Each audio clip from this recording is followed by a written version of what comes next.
A mother should be a child's safe haven, but for these children, she became their executioner, like Joanna Cunningham.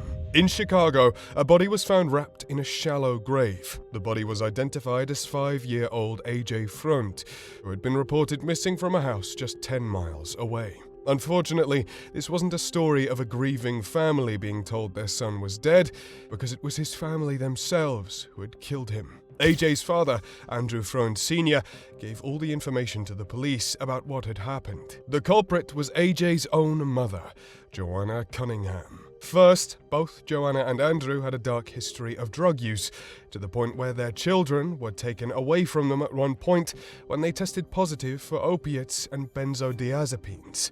If only he'd stayed away from them though, because apparently when little AJ soiled his underwear, Joanna punished him by forcing him to take a 20-minute cold shower and repeatedly beat him on the head with the shower head. AJ soon became unresponsive, and that's when his father told everything to the police. In court, Joanna gave endless apologies as she wept.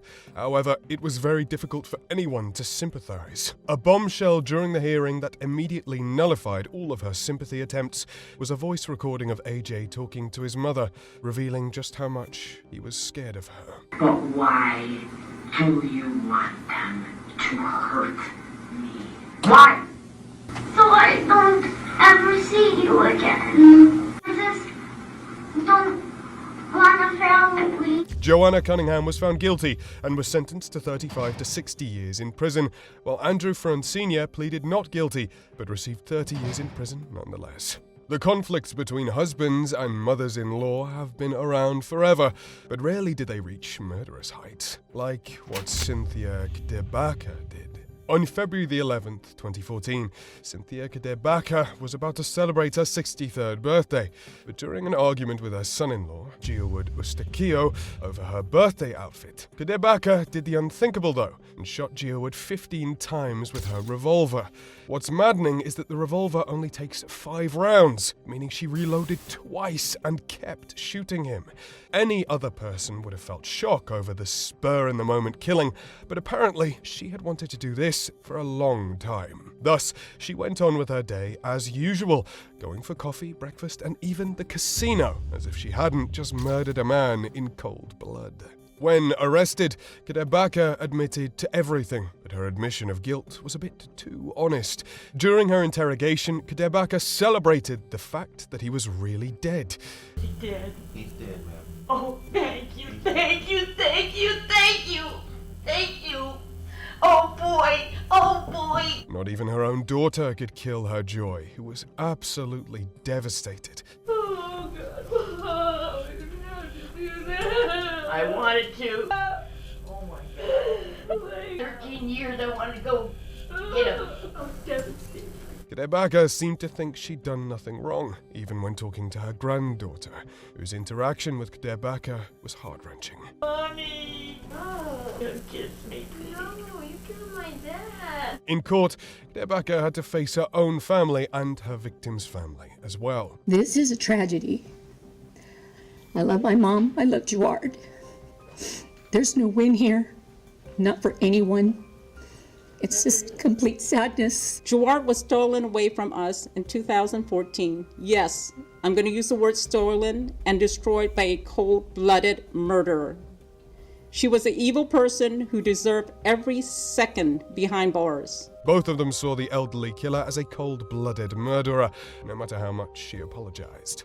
I'm real sorry. She couldn't finish. You're sorry for your actions? Yeah. The judge even completely ignored her apology, sentencing her to life in prison without the possibility of parole after 50 years. Judge Michael Kirkman sentenced Dabaka to 50 years to life in prison.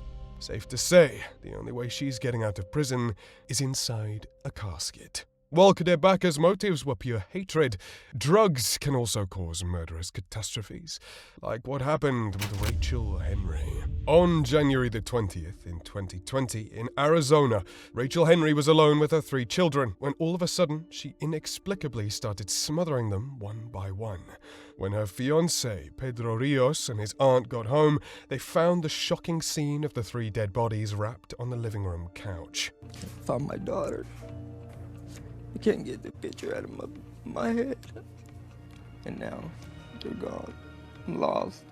The unspecified motive became clear when Rios' aunt testified that Rachel Henry was a meth addict and had already begun acting strange for a few days prior to the murder. Not only that, Henry and Rios already had a history of domestic violence that got their children temporarily taken away from them. With what happened, it should have been permanently. Rachel Henry appeared before a court completely silent. Her bond was set at $3 million. The state is asking for a bond of $3 million cash. And despite this, she still pleaded not guilty. Criminal charges have been filed against you. You're pending 3 counts. They're Class 1 felony charges alleged to have occurred on January 20th of 2020. It's ordered entering a not guilty plea on your behalf with regard to the charges. Due to the heinousness of the crime, though, the prosecution is pursuing the death penalty, which would make her the 4th woman ever on Arizona's death row. Till now, no updates on the case have come up. What about Georgia's only woman on death row? Well, that would be Tiffany Moss. In Lawrenceville, Virginia, Tiffany and little Imani Moss lived on their own most of the time. You'd think Tiffany would do everything for her only child, whose father is absent a lot, but instead Tiffany abused and beat her daughter severely. Imani was even taken from Ross for 6 months because of Tiffany's abuse, which she had admitted. This caused Tiffany to lose her job, and once Imani came back, Tiffany somehow blamed the 10-year-old child whom she abused rather than her own demented actions. Afterwards, though, Tiffany became worse and worse towards Imani, even going as far as starving her, which made her have a seizure and left her unresponsive. At her death, Imani weighed as much as a 3-year-old. Moss's actions in court cemented her position as a cold-blooded killer.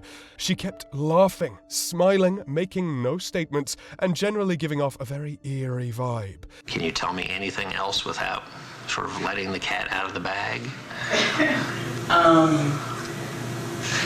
Not really, Your Honor. She might have done this to give off the impression of mental illness, but it didn't work, as she was found guilty of malice murder, felony murder, child cruelty, and concealing death, landing her the death penalty. Verdict as to penalty, count 1, murder. We, the jury, recommend and fix the penalty as death. Signed and dated by the foreperson.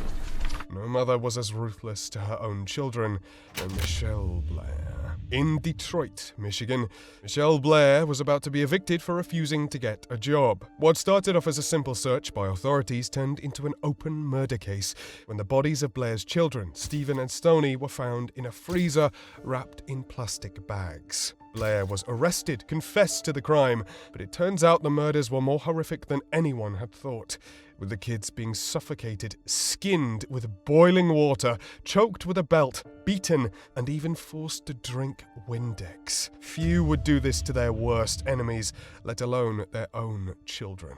Blair's confession hinted at even more insanity, as she claimed the kids were demons who sexually abused their younger brother, Matthew. The record to be clear that there is no evidence in this case that any of the younger children or the younger child was sexually abused. The judge made sure to let Blair know this was untrue, and so Blair did this out of her own wickedness. Abundant evidence that the surviving children were physically abused by this defendant. That's a lie. My son's own mouth. Hold on. No, Miss Blair. In court, Blair's actions did not help her in the slightest, as she kept interrupting, claiming that she was the only one telling the truth in this case. I am the only one throughout both these cases. I haven't lied about anything. As horrendous as everybody think I am, that's fine. But I'm the only one that's not lying about anything. But the judge let her know exactly what she needed to hear. Blair's attempts were fruitless, as she was given life in prison. After all is said and done, you imposed the death penalty on your own children. I did. And you readily admit it, and you want to take responsibility of it. You're therefore sentenced to the Michigan Department of Corrections for the rest of your life without the possibility of parole, meaning, of course, that you will never get out. Sometimes these killers' stories are so bizarre, they feel straight out of a movie, like Diana Lovejoy. In 2016, Diana Lovejoy's husband, Greg Mulverhill, received a call from a man pretending to be a private investigator. The supposed PI told him he had dirt on him for being an abuser and to meet him in a private location. When Mulvihill arrived, however, he was brutally shot by the man pretending to be the PI, Diana's lover, Weldon McDavid. Apparently, McDavid and Lovejoy had had a secret relationship, despite both being married. Their secrecy ultimately ended up in a murderous attempt to end Lovejoy's problems with her husband, Greg Mulvihill, over the custody of their child. It turned out Lovejoy used false allegations against Mulvihill to get McDavid to go after him. In court, McDavid tried to defend himself as much as possible. He claimed he didn't mean to shoot Mulvihill, and he thought he pulled out a gun. I fired 6 shots in the air, and once they started running, I ceased fire. I knew that they would view that as me discharging a firearm, but I was actually defending my life. From a flashlight? It was best to prove him wrong, however. Well, Greg Mulvihill himself, who survived the shooting and showed up in court. About the time I realized what I was looking at, it felt like I had been hit in the back. After Lovejoy was outed as the brains behind that entire operation, she collapsed in court and had to be taken out on a stretcher. Her being unconscious only meant she'd have to hear her sentencing from somebody else, as she received 26 years behind bars for conspiracy to commit murder, while McDavid could imagine people pulling guns in prison for 50 years. At least Mulvihill will win his divorce and custody case instantly now. Rarely does a killer commit murder and then call the police, but that's what Jenna Fulwell did. In Arizona, 19-year-old Jenna Fulwell clearly couldn't handle the life of a parent, but instead of trying to do better, giving custody to the father, or even putting the baby up for adoption, she decided to brutally murder her 4-week-old son. This happened when Jenna called the police, claiming a man had stolen her baby at the park. But the police searched her home and found the truth to be far worse. The police found browser searches on why parents kill their children and how to drown your own child. These searches eventually led to Fulwell drowning baby Raina in the bath. But then she claimed she instantly regretted and tried to give the boy CPR, but it was too late. Police found baby Raina's body stuffed into a duffel bag in Fulwell's home. During her bond hearing, Jenna faced Raina's father, who had absolutely no mercy or sympathy for her. I will never get to have any first with my son. I won't be able to watch him walk and talk. I won't be able to watch him play catch or go fishing. I won't be able to even take him to school. She took away my life with Rainer the moment she took his life. She could have reached out to me and my family. We would have taken sole custody. I asked the judge not to allow any bonds or release. I want her to have a life without parole. She can live every day knowing what she did to that poor innocent child. The pain she has caused me has no definition. Raina's dad wanted Jenna to suffer for what she'd done. She stood there speechless as she was handed a $1 million bond. I do believe that she poses a danger, and I do believe that the bond in this case should be $1 million cash bond.